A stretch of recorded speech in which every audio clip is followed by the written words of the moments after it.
Balm मुनि ने हठ योग चलाया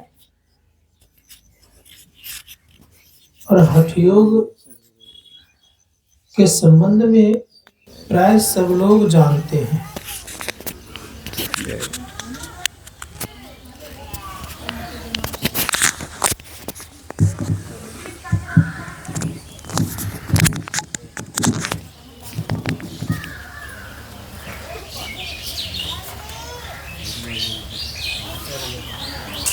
जानना ये चाहिए कि ये योग क्या है।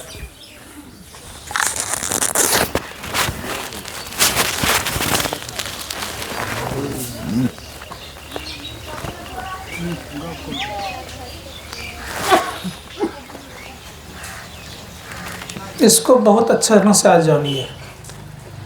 शायद लगता है जल्दी ये पाठ हुआ नहीं होगा।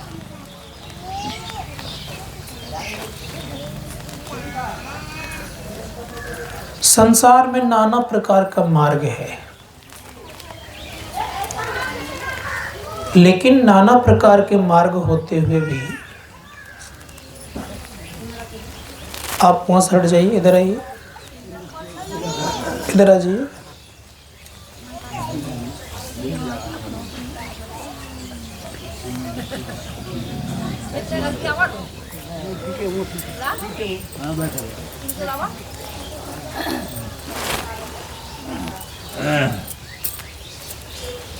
बीच में कोई प्रणाम करे वैसे में आ जाए।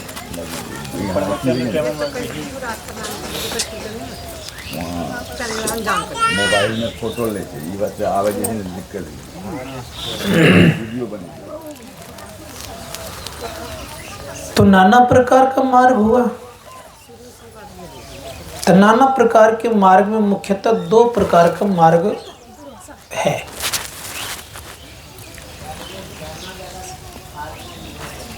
अब दोनों योग ही कहलाता है। जब दोनों योग कहलाता है तो एक योग तो वो है जो कि सबके करने योग्य है और एक योग सबके करने योग्य नहीं है। इसीलिए विचार करना पड़ेगा कौन सा योग करने योग्य है। संत महात्मा गण कहते जो हम लोग करते हैं ये सबके करने योग्य है, और एक हठ योगी होते हैं वो सबके करने योग्य नहीं होता है। हठ योग सबको नहीं कर सकते। का हठ योग क्या है? संत महात्मा गण कहते हैं हठ योग चलता है, हठ योगी चलता है नीचे से, याद रखिएगा। राज योग वाला चलता है ऊपर से।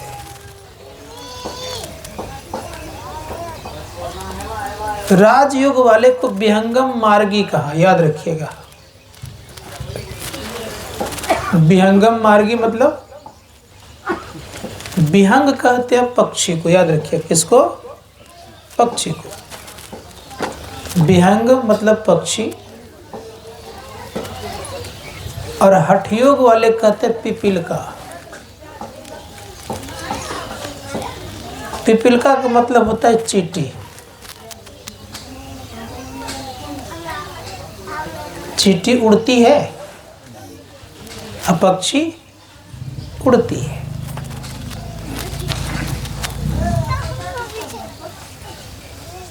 तो जो चींटी है वो चलती है, भले बहुत दूर चढ़ जाएगी वो।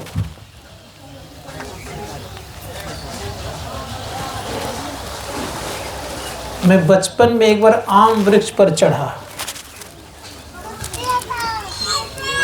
आम था बढ़िया देखने में, तो उसको तोड़ने के लिए जब चढ़ा मैं, तो वहां भी देखता हूँ कि चींटी का छत्ता लगा हुआ है। तो वृक्ष पर ही ने बहुत दूर तक चढ़ जाती है चींटी, लेकिन उड़ नहीं सकती है। पक्षी उड़ती भी है बहुत दूर तक। संत महात्मा गण क्या करते हैं, उसी प्रकार से हठ योगी चलते हैं केवल। कहाँ से? तो नीचे इसको सहारा चाहिए। अब पक्षी को सहारा चाहिए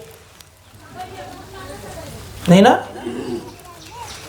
चींटी चढ़ेगी, जैसे मान लीजिए यहाँ तक आएगी तो उसको तार का सहारा चाहिए, तब यहाँ तक आ जाएगी। अब पक्षी यहाँ से उड़ेगा तुरंत यहाँ बैठ जाएगी। दोनों फर्क है ना। संत कहते हैं कि हठ योगी चलते हैं मूलाधार चक्र से। मूलाधार कहते हैं गुदा चक्र को, यहाँ चलते हैं। वो एक चक्र पर जब आते हैं तो वो मिट्टी तत्व पर अधिकार करता है। मिट्टी के भीतर गाड़ दीजिए उसको, नहीं मरेगा वो। हम लोग गाड़ देगा तो जिंदा रहेंगे? नहीं रहेंगे। वो 2-4 महीना भी उसको गाड़ दीजिएगा तो नहीं मरेगा वो। 1 महीना की बात तो छोड़ दीजिए। लेकिन इतना कुछ होते हुए भी याद रखिएगा, उनके अंदर के काम, क्रोध, लोभ, मोह, मद, मत्सर खत्म नहीं होता है।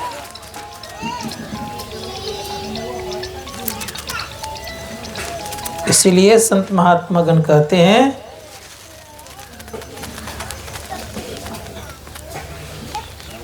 कि हठ योग करना सबके बस की बात नहीं है।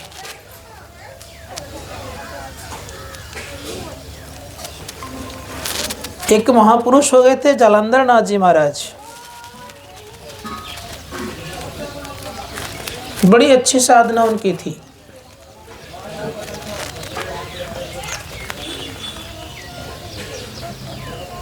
गोपी चंद ने क्या किया, प्रारंभ में उनको जमीन में गड़वा दी।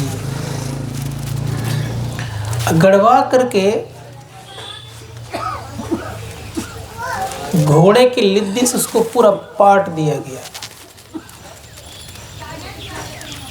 उनके शिष्य का नाम था गैनीनाथ। जब गैनीनाथ आए तो गोपीचंद की माँ का नाम था मैनावती और जालंधर नाथ जी महाराज की शिष्या थी। पता करके उनके पास जब गैनीनाथ गए, कहा गुरु बहन बात यह है कि हमारे गुरु महाराज तुम्हारे ही राज्य में है। तो मैनावती कहती कि अगर मेरे राज्य में है तो मुझे पता नहीं, आपको जानकारी नहीं है गैनीनाथ। कहा अगर तुम्हें विश्वास नहीं तो अपने तुम सुपुत्र को पूछो। बुलाया गोपीचंद, कहा जी, कहा हमारे गुरु महाराज तुम्हारे राज्य में है। गोपीचंद चुप हो गया। कहा सच बताओ। कहा माँ अपने ही राज्य में। कहा कहाँ है? कहा जमीन के भीतर गाड़ दिया। अब गैनीनाथ कहते हैं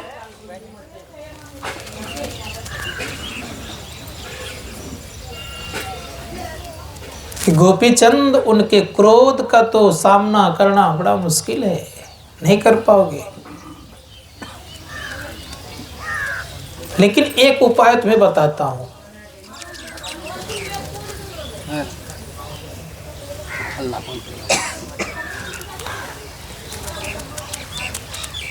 अपने से आप कुदाली से उसकी खुदाई करो और जैसे वहां तक आवाज जाएगी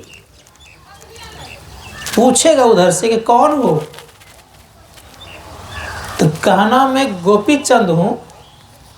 और जैसे गोपीचंद का नाम लेगा तो उधर से तुमको श्राप देगा कि तुम जल के राख हो जाओ। तो तुरंत वहां से हट करके तुम एक पुतला डाल देना। 5 प्रकार का पुतला बनाया गया था, सोना का, चांदी का, लोहे का, सिल्वर का और मिट्टी का। 5 पुतला को श्राप से जला करके राख खाक जब कर दिया तब गैनाथ कहते हैं कि अब तुम थोड़ा साइड हो जाओ।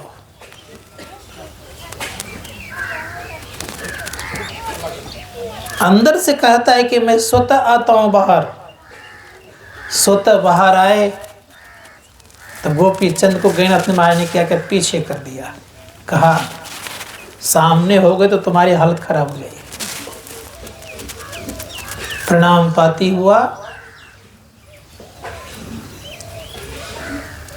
गणनाथ महाराज कहते हैं कि गुरुदेव गोपी चंद को माफ कर दीजिए।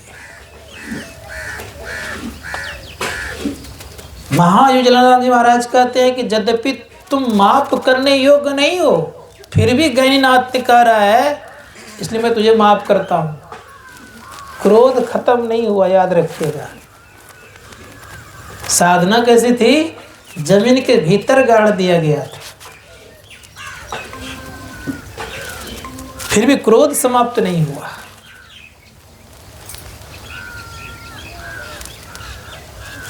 कामना की भी समाप्ति नहीं होती है, काम भी समाप्त नहीं होता है।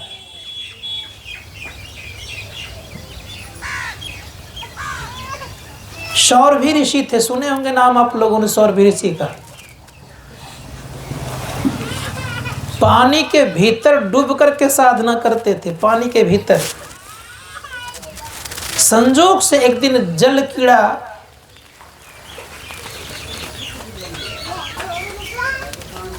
मछली जल में कीड़ा कर रही थी, मछली के साथ एकाएक क्या हो गया, उनके मन में वासना जगी।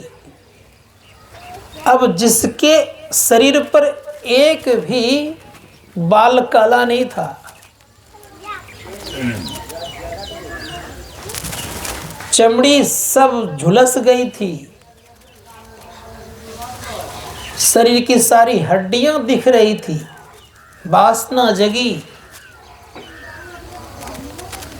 उस समय का राजा था मानधाता, उनको 50 कन्या थी, सभा लगी हुई थी। और उस सभा में जा करके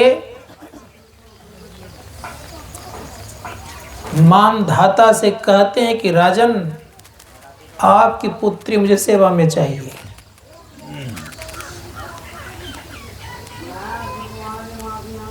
सिद्ध योगी थे, सिद्धि प्राप्त थी, याद रखिएगा, लेकिन योगी थे, हठ योगी थे।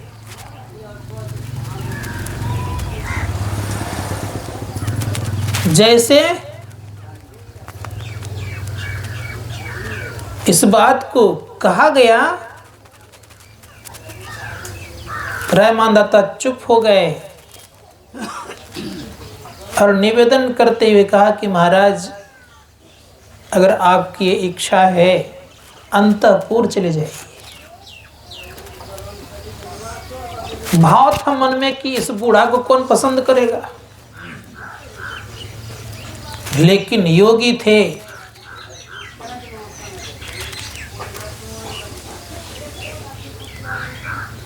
इतना सुंदर रूप बनाया, इतना सुंदर कि 50 कन्या ने वर्ण कर लिया, सिद्धियां प्राप्त है, फिर भी ये दशा क्यों? अंतर मार्गी नहीं थी, प्रकाश और शब्द के रास्ते पर चलने वाला नहीं था। संत महात्मा गण कहते कि सगुण साकार में सिद्धियां तो मिल जाती है, लेकिन वासनों का समापन नहीं होता है। सगुण क्या हो गया?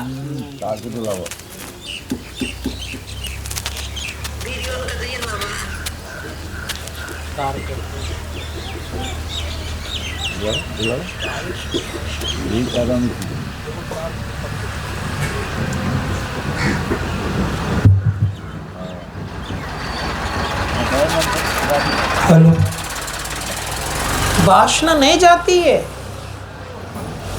इसीलिए संत महात्मा गण कहते बड़े सुंदर शब्द से, योगहीनं कथं ज्ञानं मोक्षदं भवति ध्रुव। कहा योगहीन व्यक्ति को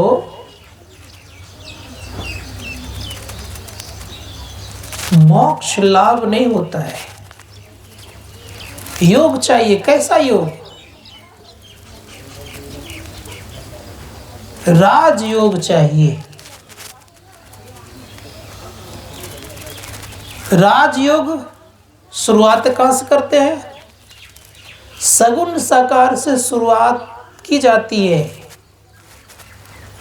लेकिन निर्गुण निराकार में जाकर के अंत करते हैं लोग।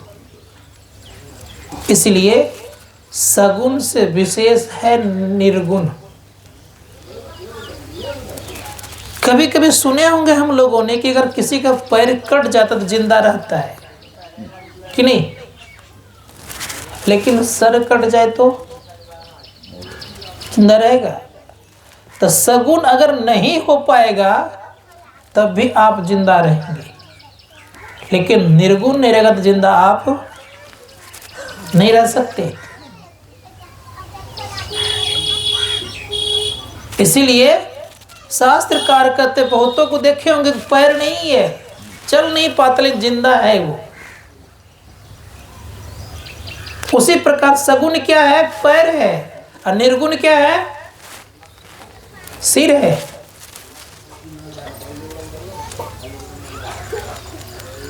सगुण में सब प्रकार की सिद्धियां मिल जाएगी, लेकिन वासनाओं का समापन नहीं होगा, वासनाएं रहेगी। हर वक्त हर हमेशा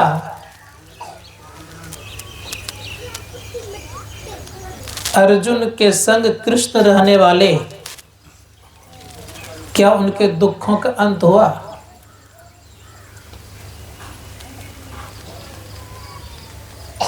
मोह भी नहीं गया। जब अभिमन्यु का युद्ध में मौत हो गई, मृत्यु हो गई, इतना मोह हुआ क्या भाई? ठीक तो करो, हरदम तो वही हाल है, हरदम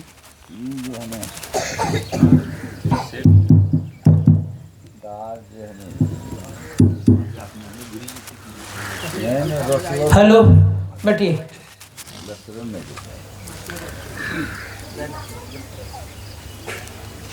इस एम्पलीफायर को हरदम जो है ना,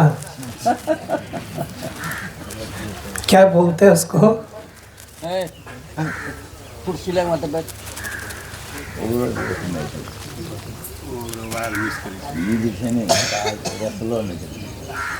बोलिए प्रेम से श्री सदगुरु महाराज। तो मैं कह रहा था,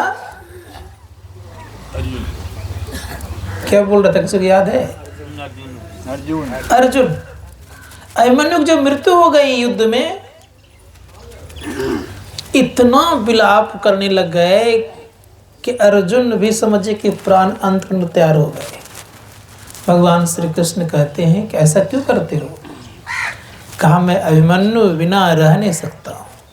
मोह देखिए, भगवान का दर्शन कर रहे हैं, मोह गया। परिणाम ये हुआ कि अभिमन्यु को भगवान श्री कृष्ण ने स्वर्ग लेकर के गए, स्वशरीर। और स्वर्ग जब गए तो अभिमन्यु खेल रहा था, दौड़ा, बेटा बेटा कहा करके। अभिमन्यु कहता है सावधान, कौन तुम्हारा बेटा है? एक बार में तुम्हारा बेटा तो यहाँ तक आ गया, अब तुम मेरा कितना बार बेटा बना? तुमको खोजने कितने दिन में गया हूँ, कितने बार गया? तब मोह भंग हुआ। भगवान के संग रह के मोह भंग नहीं हुआ, बेटा फटकार लगाया तब मोह भंग हुआ। तो दर्शन देखिए, भगवान का दर्शन किया, अब फिर भी मोह का समाप्ति संभव नहीं हो पाया। भगवान राम का दर्शन बहुतों ने किया,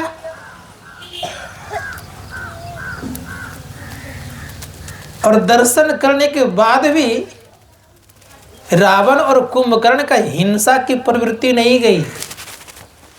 लेकिन भगवान बुद्ध का दर्शन अंगुलीमाल ने किया। कहने का जो भाव होता है ना, बार बार डिस्टर्ब होने से माइक बिल्कुल ठीक नहीं है।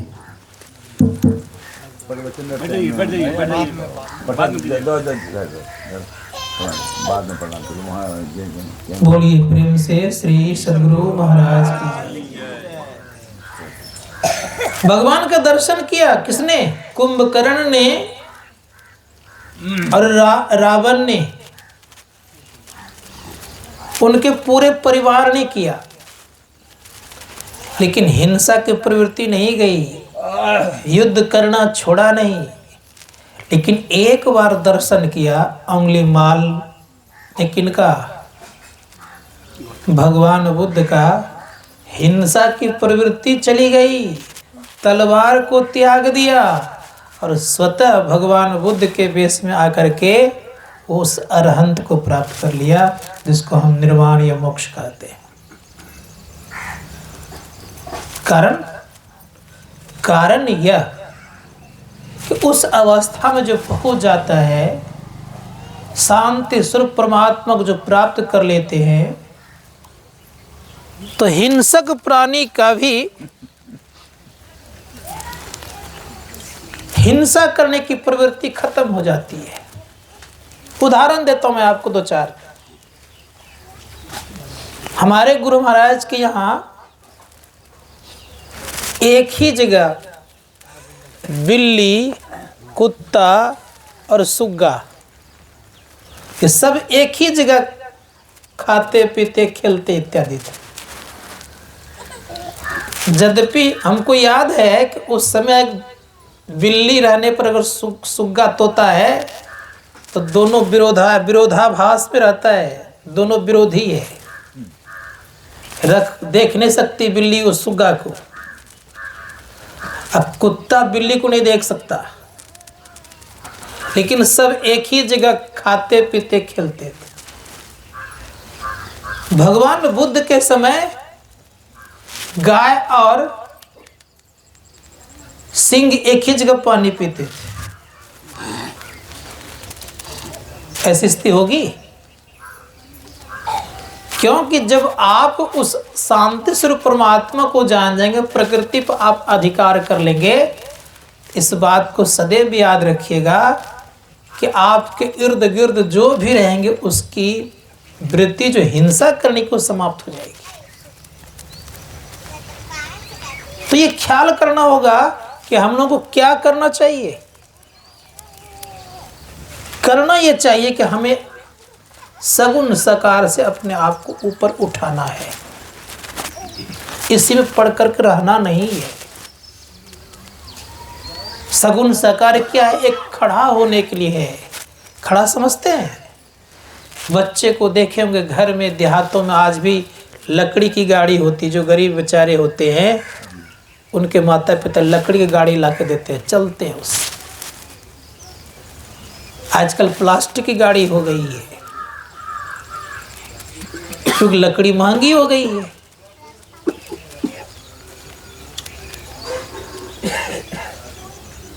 तो संत महात्मा गण कहते कि लकड़ी की गाड़ी पर कब तक चलते रहिएगा? बुढ़ापे जवानी तक, बचपन से क्या बुढ़ापे तक। और हम मनुष्यों की प्रवृत्ति ऐसी ही बनी है। बचपन में जो पकड़ा है मंदिर, तो ध्यान करने का नाम ही नहीं लेता है, कहता यही सब ठीक ठाक है। ये जो प्रवृत्ति है तो उसी प्रकार से हो गया। एक व्यक्ति को एक अक्षर दिया लिख करके, कहा बस यही सब कुछ है, तो वो एक अक्षर में ओ दिया होगा, आ तो नहीं मिलेगा उसको। अब तो लोग क्या कर रहे हैं? केवल ओ में लगे हुए, आ में नहीं लगे हुए हैं। तो लोग वही काम करते आ रहे हैं अभी तक। संत महात्मा गण का तो समझिए बढ़िया से कि ओ में नहीं रहना, आ में भी रहना है। और आ फिर धीरे धीरे और बढ़िए, तब आपको पूरी शिक्षा मिलेगी। दूसरा उदाहरण देता हूँ।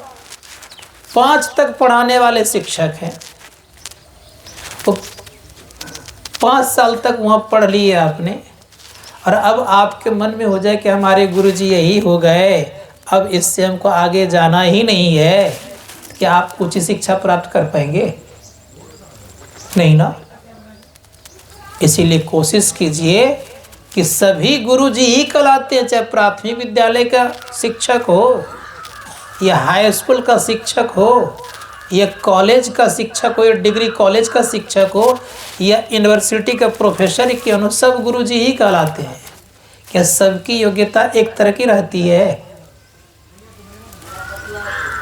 सब शिक्षक की योग्यता एक तरह की नहीं है, तो विद्यार्थियों की योग्यता एक तरह की रहती है? विद्यार्थियों की योग्यता भी एक तरह की नहीं, और शिक्षकों की योग्यता भी एक तरह की नहीं।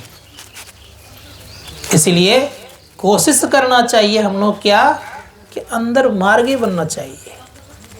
तो उपनिषद कार्य कह रहे हैं कि सगुण साकार की भक्ति करने से सारी सुविधाएं मिलती है, बाहर की, अंदर की नहीं।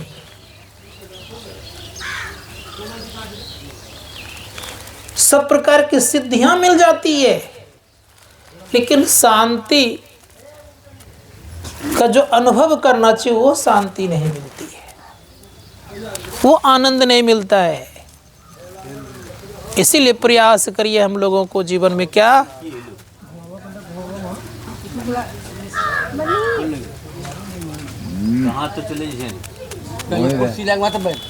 हेलो, मन मूड बनाता हूँ प्रवचन करने का बार बार, लेकिन डिस्टर्ब हो जाता हूँ। बोलिए प्रेम से श्री सद्गुरु महाराज की जय। प्रसंग बड़ा अच्छा था। दूसरा कुछ नहीं उसमें उपाय है, मतलब रास्ता हुआ नहीं है ना, एक्चुअली है क्या, उसका जो ऑपरेटर है वही नहीं है, ऑपरेटर को रहना चाहिए। दूसरा तार नहीं है, दूसरा तार लगा दो, तार लगा, दूसरा माइक दो। वो माइक दिखा दे, हेलो हेलो, तार नहीं तार, तार जो है कहीं ना थोड़ा कहीं बढ़ाओ उसको। टच नहीं करता। हेलो, थोड़ा बढ़ाओ, और हेलो हेलो, थोड़ा सा और, हेलो, रहने दो, ठीक है, अब नहीं करना कुछ भी। बोलिए प्रेम से श्री सद्गुरु महाराज की जय। तो मैं कह रहा था कि हठयोगी लोगों को कुछ सिद्धियां मिल जाती है, लेकिन उनके अंदर के विकार खत्म नहीं होते। दूसरा चक्र है आपका स्वाधिष्ठान, हम आपके शरीर में ही है, जिसको हम लोग लिंग चक्र कहते हैं। इस लिंग चक्र पर जब साधना करते हैं लोग, तो जल तत्व पर अधिकार कर लेता है। जल में वो डूबेगा नहीं, जल पर यूं ही खड़ाऊ पहन के या चप्पल पहन करके चले जाएंगे, वो नहीं डूबेगा, अथाह जल में चल देगा वो। इतने बड़े अगर सिद्धि किए हुए महापुरुष मिल जाए तो आप लोग क्या कहेंगे कि भगवान आ गया, कहेंगे ना। लेकिन भगवान नहीं, सिद्धियां प्राप्त है।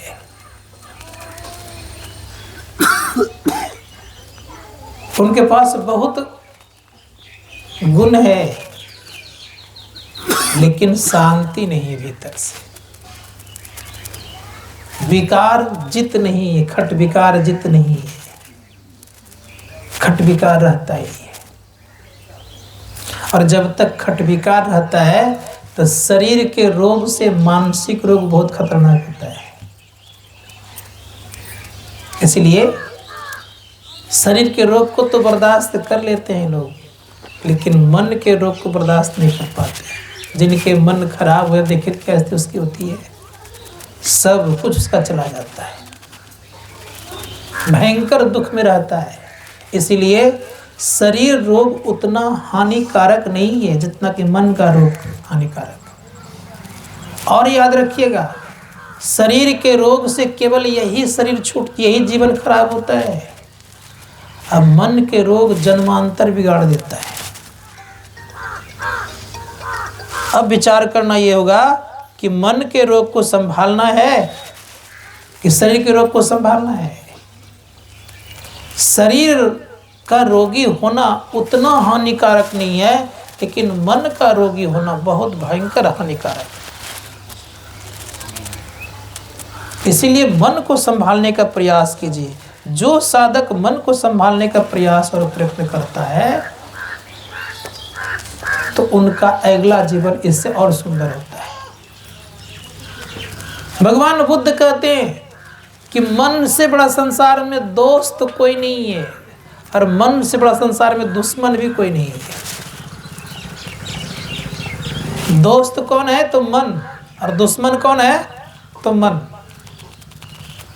मन को दोस्त बना लीजिएगा ना तो हर हमेशा सुखी रहिएगा। अब मन कहीं अगर आपका दुश्मन बन गया तो हर हमेशा दुखी रहिएगा। तो मन को अपने बस में करने का प्रयास करिए। सगुण सकार से मन जीता नहीं या तैयार कर, याद रखिएगा, सगुण सकार से मन जीता नहीं जाता है। 8 प्रकार की सिद्धियां तो मिल जाती है,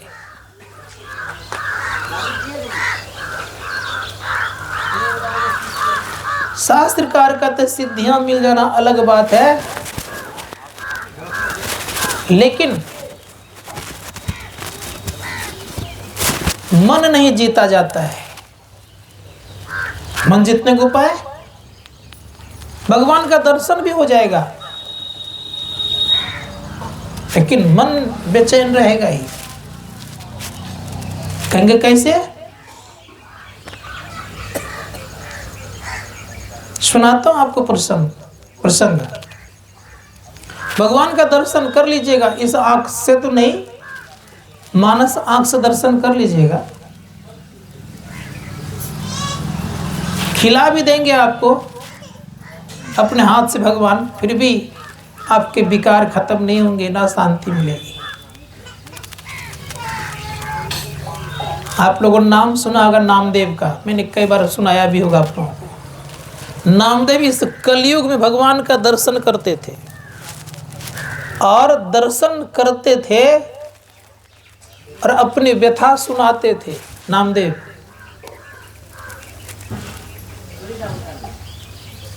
और इतना व्यथा सुना देते थे कि आपको विश्वास नहीं होगा। एक बार नामदेव और उनके कुछ लोग गए तीर्थाटन पर, उसमें संत ज्ञानेश्वर, मुक्ताबाई और उनके भाई सब भी थे। गोरा कुंभकार के यहाँ डेरा डाला गया, भोजन का प्रबंध था। भोजन का प्रबंध होने के नाते याद रखिएगा सदैव, उस समय सब पंगत, जैसे रात पंगत में खा रहे थे ना, सब कुछ पंगत बैठे खा रहे थे। तो उसमें से एक व्यक्ति कहते हैं कि अरे इसमें कच्चा और पक्का कौन है? अब कच्चा पक्का कहे तो क्या होगा? तो कुंभकार के यहाँ मिट्टी का बर्तन पीटने वाला एक पीटना होता है, देखेंगे ना आप लोगों ने, कितना सा होता है, पीटता है हाथ दे करके। तो पीटना बगल में था ही, का इस पे कौन सी बड़ी बात, एक एक पीटना दे के देखिए कौन कच्चा और पक्का पता चल जाएगा। सबको दिया एक पीटना, और जब बारी नामदेव का आया, जैसे ऐसे किया तो उछल गया वो पत्ता उत्ता फेंक दिया भोजन का, गुस्सा पुसा क्रोधित होकर के आराम से। क्या समझते हैं हमको आप? क्या इन्हीं लोगों की तरह हम हैं? अरे हम भगवान श्री कृष्ण से बात करते हैं। सब ने हंसते हुए कहा सब तो ठीक ठाक, यही कच्चा निकल गया और उखड़ गया कस के। अब इतना उखड़ गए वो कि भोजन भी नहीं किए, बगल में मंदिर था चला गया वहां। अब वहां जब चले गए, आंख से आंसू बहा रहे हैं, भगवान को याद कर रहे हैं, आंख से आंसू गिरे। कितना बड़ा भक्त कहलाएगा वो। आंसू गिरा करके भगवान को याद कर रहे, भगवान प्रकट हो गए। कहा नामदेव कहो क्यों याद कर रहे हो? कहा भगवान सब कोई मेरा उपहास करता है, मेरा मजाक उड़ाता है। कहा क्यों? का सब कोई मुझे कच्चा कहता है, क्या भगवान मैं आपका दर्शन करता हूँ, मैं क्या कच्चा हूँ? भगवान कहते कि नामदेव सच में तुम अभी कच्चा और बच्चा दोनों हो, कच्चा भी और बच्चा भी हो। का क्या करे भगवान? अब कह रहे हैं आँख कुछ खुली है। का यहाँ से कुछ दूर में एक खेपा नाम के महात्मा रहता है, उनके पास चले जाओ, उनसे तुम दीक्षा ले लेना। नामदेव पूछते भगवान आपका दर्शन कर रहा हूं और दीक्षा लेना पड़ेगा? कहा हाँ लेना पड़ेगा। अब वो खेपा भी ऐसे महात्मा थे कि आराम करते थे, तकिया नहीं लेते थे वो, तो उनको 2 तकिया की जरूरत पड़ती थी, एक पीछे और एक आगे। तो संजोग से उस दिन उनको आराम करने का मन था, तो शिवलिंग पर पैर रख करके बढ़िया से सोए हुए थे। अब वहां भेज दिया किसको? नामदेव को। देखते क्या है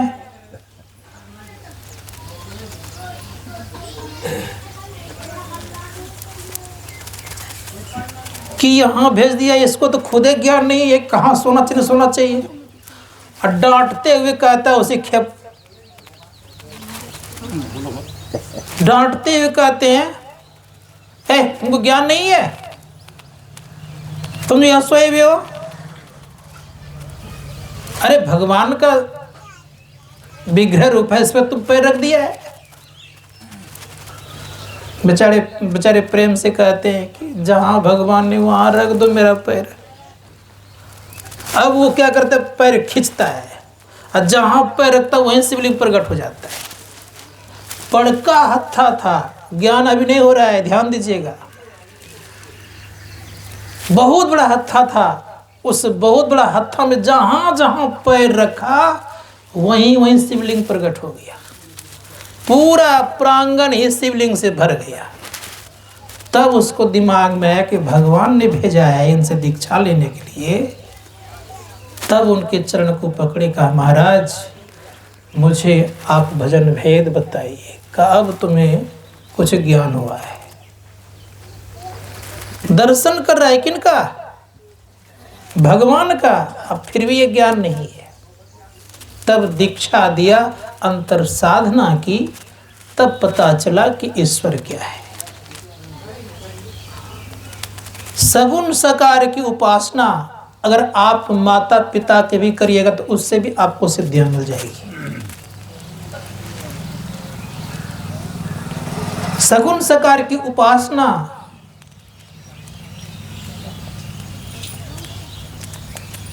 माता पिता से भी सिद्धियां मिल जाती है, उनकी उपासना उनके सिद्धियां मिल जाएगी आपको।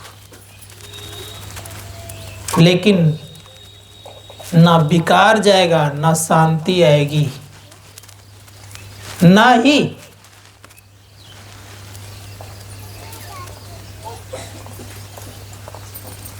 आप अंतर्मार्गी बन पाइएगा।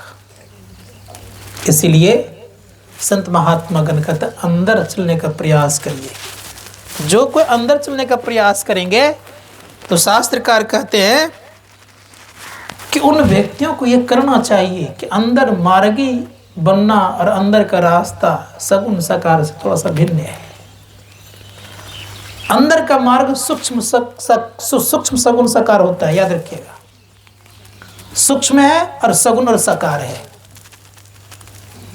सूक्ष्म किसको कहते हैं? बिंदु ध्यान जो करते हैं ना, ये सूक्ष्म सगुण साकार है। सगुण तो है लेकिन सूक्ष्म सगुण साकार है, क्योंकि देखते हैं हम। तो इसमें क्या क्या दिखाई पड़ता है? तो संतों ने कहा यही घट चंदा, यही घट सूरज, यही घट बाजे अनहद तूर। घट मतलब शरीर। इस शरीर में सूरज भी दिखेंगे और चंद्रमा भी दिखेंगे। और अनहद तूर मतलब जिसका कोई हद नहीं है, अनहद है वो। अनेक प्रकार के बाजा गाजा बजेंगे। कहाँ में? कहीं शरीर में और कहीं नहीं। संत कबीर कहते हैं पांचों नौबत बाजती, एक दो प्रकार का नहीं, 5 प्रकार का बाजा बजता है। पांचों नौबत बाजती होत 36 राग। कल एगो डीजे बज रहा था ना, तो मैं तो जानता नहीं था, आवाज से पैर हाथ लोगों का क्या कहते दलक रहा था। और जो उस जगह खड़ा होता है उसकी क्या हालत होगी, बिना नाचे हुए रहता होगा, सब के सब नाचता होगा।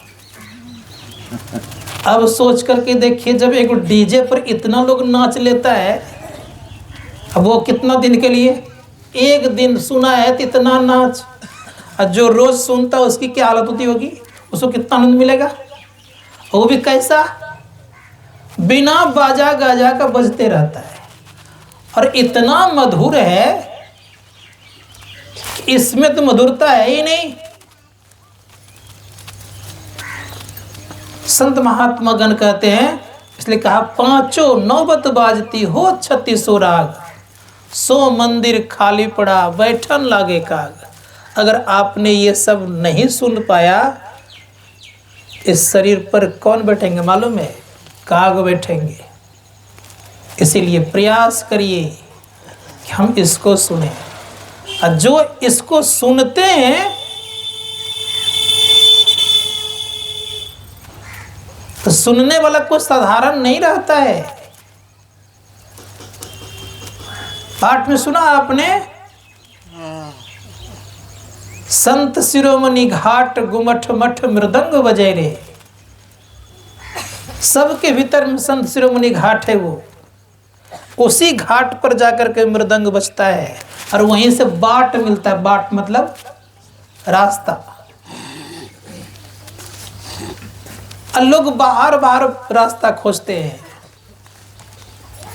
किस पे खोजते हैं, तो कृष्ण की मूर्ति में, राम की मूर्ति में, तो राधा की मूर्ति में, तो शिव के मूर्ति में। इसमें बाट नहीं है, बाट आपका भीतर में है। ये खड़ा होने के लिए एक, धर्म से जुड़ने के लिए एक है, इसमें बाट नहीं है।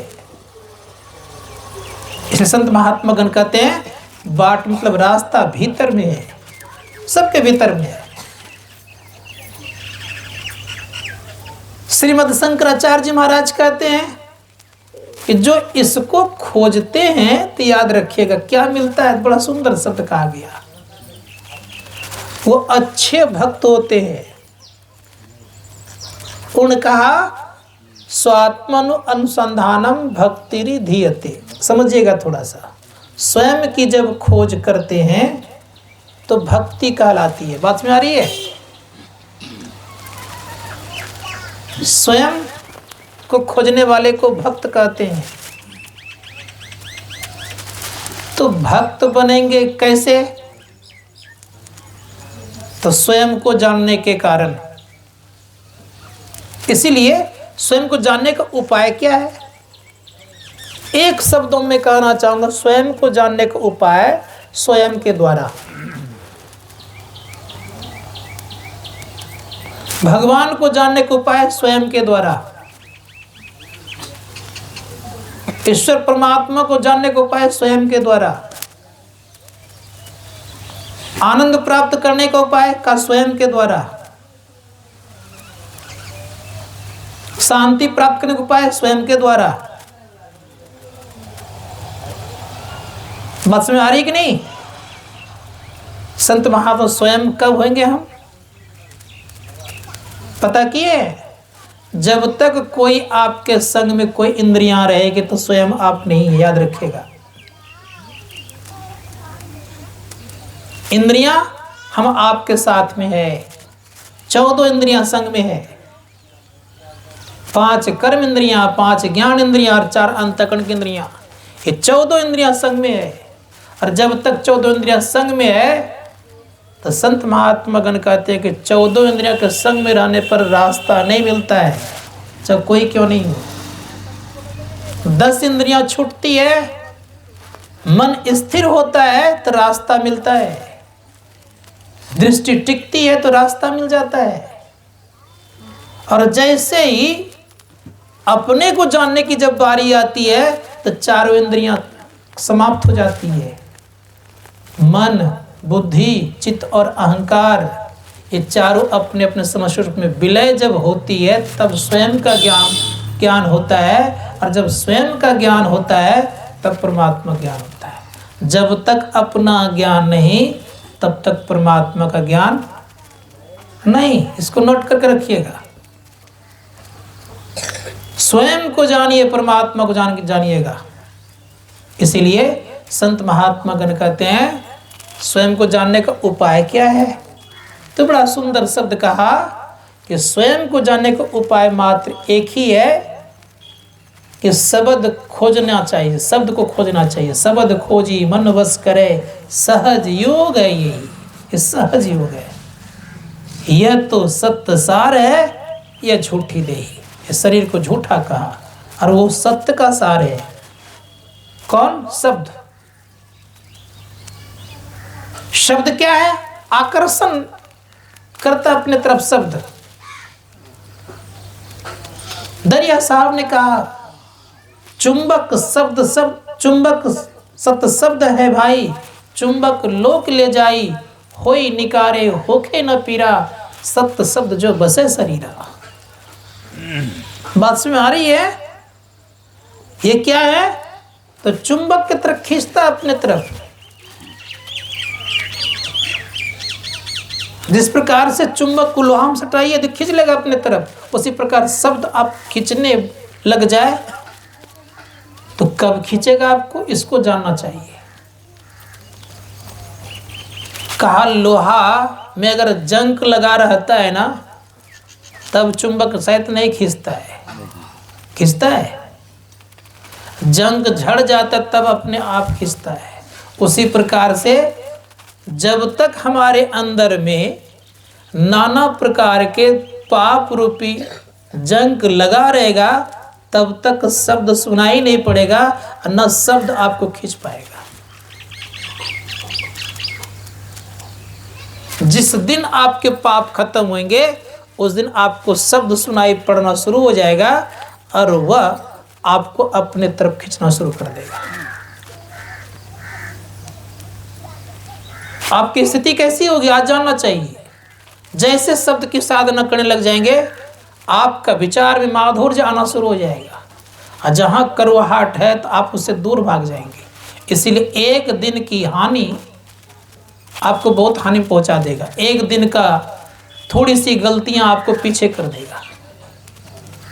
एक दिन के झूठ बोलने से 40 दिन तक साधना नहीं बनेगी। कितनों कुछ करते रहिए, लगे रहिए ना खूब कस के। इसीलिए संभल कर चलना पड़ता है। एक दिन की कोई गलतियां 40 दिन तक ध्यान करने नहीं देगा। मन छटपट करते रहेगा, भागते रहेगा। इसीलिए संत मत महात्मागण कहते हैं संभल करके चलिए।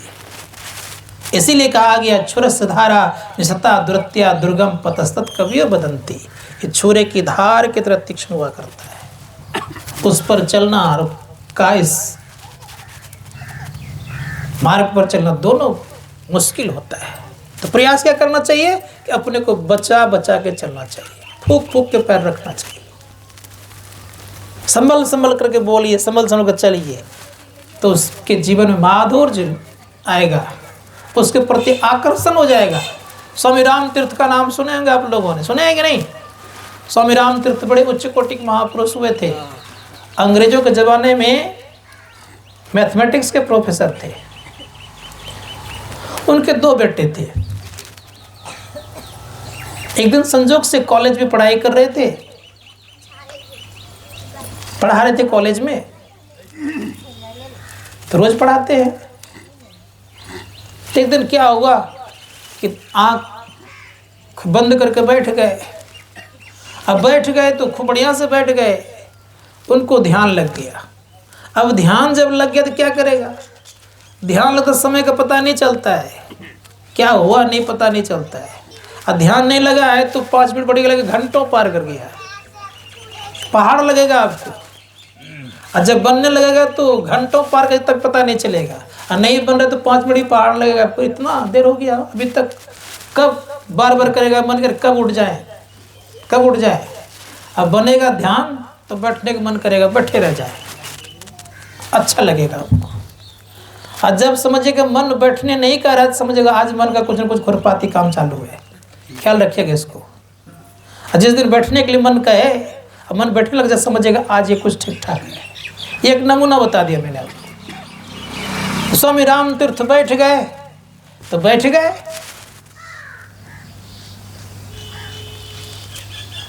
एकाएक उनका ध्यान टूट गया। जैसे ध्यान टूट गया तो क्या होता, छटपटा करके कॉलेज भागे। और कॉलेज जब भागे तो उधर से प्यून, जिसको चपरासी कहते हैं, वो रजिस्टर लेकर के आ रहे थे ऑफिस की तरफ। उनसे रजिस्टर छीनते का लव साइन करते हैं। कहा महाराज आप भी मजाक करते हैं, अभी तुरंत तो आपने साइन किया है, अभी बच्चों को पढ़ा के आप तो निकले ही हैं, और ये कौन मजाक कर रहे हैं, आप लव साइन करते हैं। कहा मैंने पढ़ाया, कहा अभी तो आ ही रहा हूं मैं। कहा महाराज आप भी हमसे मजाक करने लग गए, मैं तो समझता था आप बहुत अच्छे प्रोफेसर हैं, कहीं मजाक नहीं करता, आज मजाक करने लग गए। कहा ऐसा मैंने किया है। कहा पूछे जाकर बच्चों को। बच्चों से मिलने के लिए गए तो बच्चे कहते बड़े प्रेम से, कहा गुरुदेव आज जो आपने पढ़ाए ना, इस तरह मैथमेटिक्स कभी नहीं पढ़ाए, कभी इस तरह बताए ही नहीं थे। स्वामी राम तीर्थ को लगता है कि मेरे बदले में आज प्रभु को पढ़ाने आना पड़ गया। साइन मिलाता है, सुना है मैंने कि नेचर और सिग्नेचर मिलता नहीं है, सुना है मैंने। अब बात क्या है पता नहीं, लेकिन मैंने एक बार अपने पिताजी का सिग्नेचर कर रहा था तो मिला देता हूँ, मिल गया था। लेकिन कहता है लोग कि मिलता नहीं, लेकिन मैं मिला दिया था।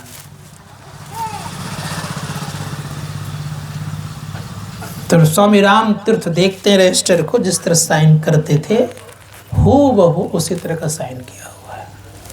समझ गए कि आज अब्सेंटी लगता, लेकिन प्रभु की कृपा ऐसी थी कि सब कुछ हो गया।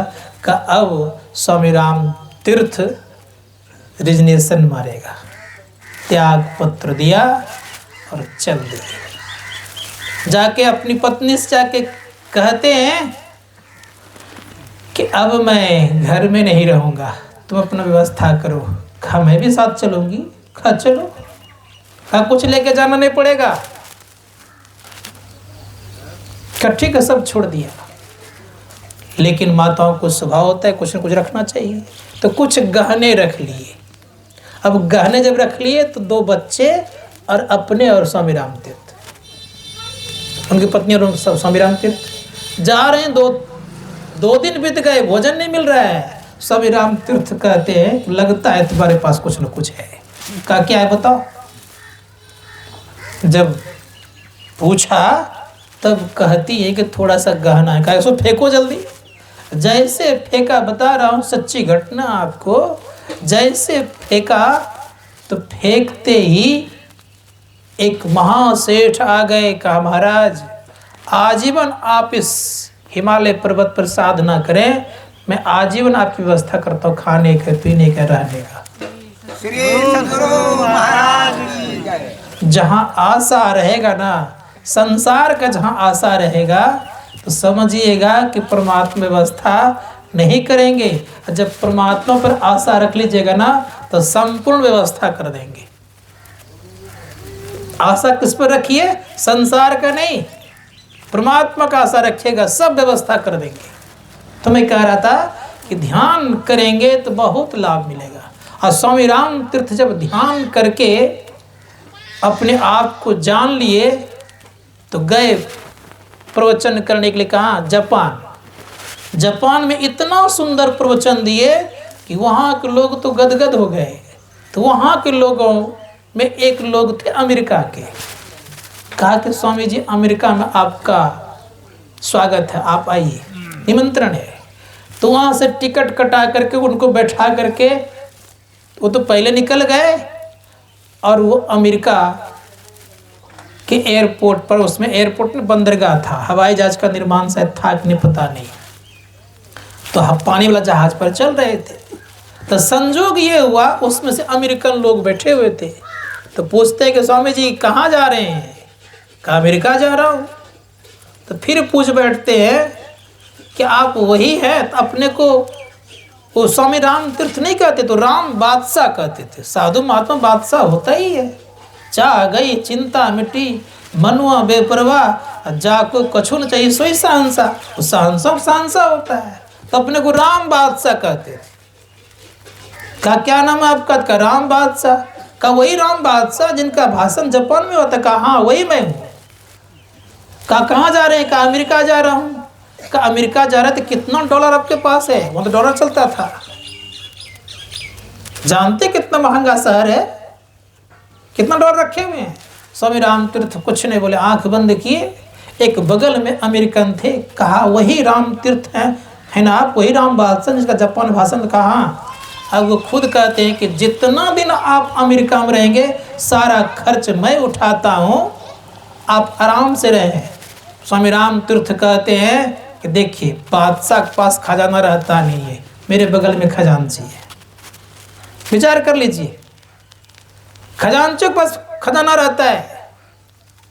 जब अमेरिका गए तो अमेरिका में जब उनका प्रवचन हुआ तो कुछ मीडिया लोग आ गए। मीडिया कहते हैं, पत्रकार कहते हैं कि मैं आपका प्रचार करना चाहता हूं। कैसे प्रचार करूं आपका?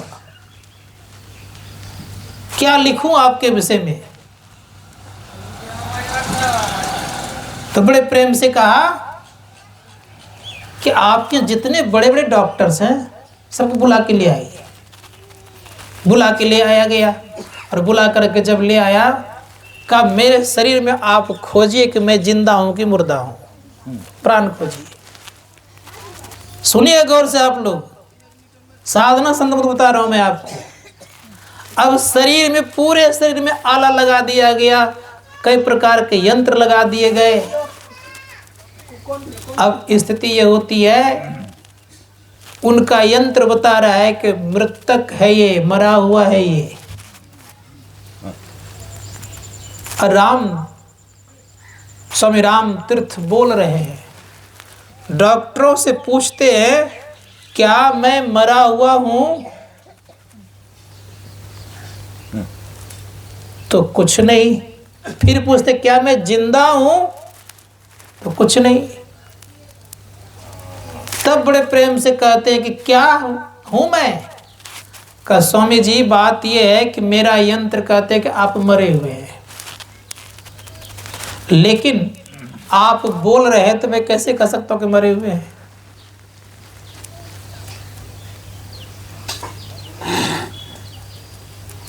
कैसे हो गया? इसीलिए मैं कहता हूं बार बार कि अगर आपको समेटने आता है आप समेट सकते हैं। आप में यह योग्यता आ जानी चाहिए कि अगर हाथ में मुझे चेतन है तो इससे चेतन को समेट के यहां हम ला के रख लें, योग्यता होनी चाहिए। कान से हम चेतन को समेट ले तो दूसरे के शब्द को ना सुन सके। ये योग्यता कब आएगी? संत महात्मा गण का ये योग्यता आती है ध्यान के द्वारा। इसलिए संत महात्मा गण कहा कि आप में ताकत होनी चाहिए। नाक दुर्गंध, सुगंध, दुर्गंध को प्राप्त कर रहा है तो वहां से खींचिए उसके चेतन को, देखिए तो उस दुर्गंध को नहीं सूंघ पाएगा। पैर में दर्द हो रहा है ना, तो वहां से खींच चेतन को, दर्द नहीं होगा। डॉक्टर बिना इंजेक्शन के आपके ऑपरेशन कर देंगे। हमारे गुरु महाराज का कैसी स्थिति हो गई थी, गए हर्निया का ऑपरेशन कराने के लिए, डॉक्टर ने भर्ती कर लिया, ऑपरेशन थिएटर में लेके चले गए। आए इंजेक्शन देने के लिए कि बेहोश कर दे। गुरु महाराज कहते मैंने कभी नशा नहीं खाया हूं, इसलिए मुझे इंजेक्शन नहीं देंगे नशा का। कहते ऑपरेशन कैसे करेंगे? कहा कितना देर लगेगा? बता दी इतना देर। कहा ठीक है करिए। डॉक्टर डरने लग गए कि बिना बेहोश की अगर चीर फाड़ करेंगे तो पेशेंट की क्या हालत होगी। तो महर्षि से ब्रह्मा जी महाराज साइन कर दिए, क्योंकि संत महात्मा की सेवा करने वाले जानते हैं वो सब कुछ। साइन कर दिए, कहा आप भी साइन कर दिए, कहा हाँ संत है, आपको क्या पता, संतन की गति कोई दादू जाने नहीं कोई। का संत की गति संत को ही जानकारी है, संत की महिमा संत ही जाने, और नेति नेति करी गाय कही गाई।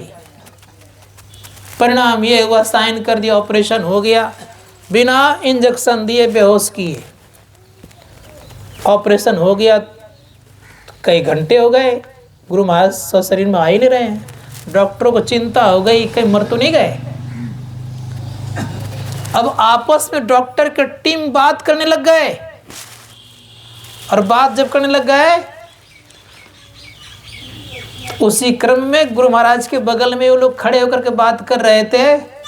आंख खोलते हैं और आंख खोल करके बोलते हैं बड़े प्रेम से कि डॉक्टर साहब आप लोग ठीक ठाक तो है ना।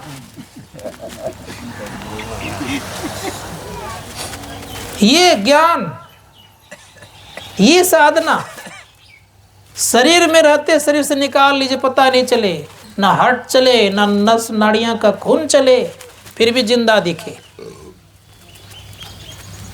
इसी का नाम है, याद रखिएगा, इस साधना को जो करते हैं तो संत महात्मा गण कहते हैं वो एक न एक दिन कैवल्य मोक्ष प्राप्त करते हैं। 4 प्रकार की मुक्तियां होती है, सालोक, सामिप, सायुज और सारूप। इन 4 प्रकार के मुक्तियों में दे रहता है। राम के द्वारा कुंभकर्ण मारा गया, वो भी मुक्ति हुई, लेकिन कौन सी, सायुज मुक्ति। राम के द्वारा रावण की मृत्यु हुई, मुक्ति हुई, सालोक मुक्ति, एक जगह वहां चले गए। गिद्ध ने अपना शरीर त्याग करके भगवान के दृश्य हो गए, सारूप मुक्ति। और जय विजय नाम करके 2 द्वारपाल भगवान के निकट ही रहते थे, ये सामीप मुक्ति है।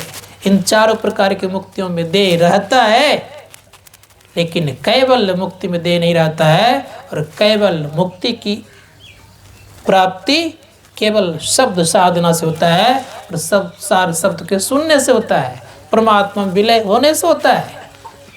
जिस प्रकार से नमक और पानी घुल करके एक मेघ हो जाता है, उसी प्रकार से जीव और पीव दोनों मिलकर के एक मेघ होता है, तब निर्वाण कहलाता है। जहाँ किसी प्रकार के कोई बाण नहीं रहता, तृष्णा की बाण नहीं रहने वाले को निर्वाण कहते हैं। संत महात्मा गण ऐसी अवस्था प्राप्त करने वाले महापुरुष संत सदगुरु कह लीजिए पार ब्रह्म परमात्मा, कह लीजिए सगुण साकार में पार ब्रह्म परमात्मा होते हैं। और जब तक ये ज्ञान नहीं है तब तक समझिएगा कहाँ है, तो संसार में है और शरीर में है। शरीर संसार छुट्टी को मुक्ति बोलते हैं, शरीर संसार से मुक्ति हो गई तो मुक्ति हो गई। जब तक शरीर संसार में है तब तक संसार में है, और शरीर संसार से मुक्ति हो गई तो आपकी मुक्ति हो गई। तो शरीर है 5 और संसार है 5, स्थूल, सूक्ष्म, कारण, महाकारण और कैवल्य, ये 5 शरीर है और 5 संसार भी है। इससे मुक्ति हो गई तो आपकी परम मुक्ति हो गई, परम कल्याण निर्माण हो गया। और जब तक ये ज्ञान नहीं है तब तक दुख ही दुख है। तो आप सोचता हूँ कि अब मैं वाणी को विराम दूँ। बोलिए प्रेम से श्री सद्गुरु महाराज की जय। मैं परम पूज्य गुरुदेव से प्रार्थना करता हूँ कि आप लोगों कैसे प्रकार से भक्ति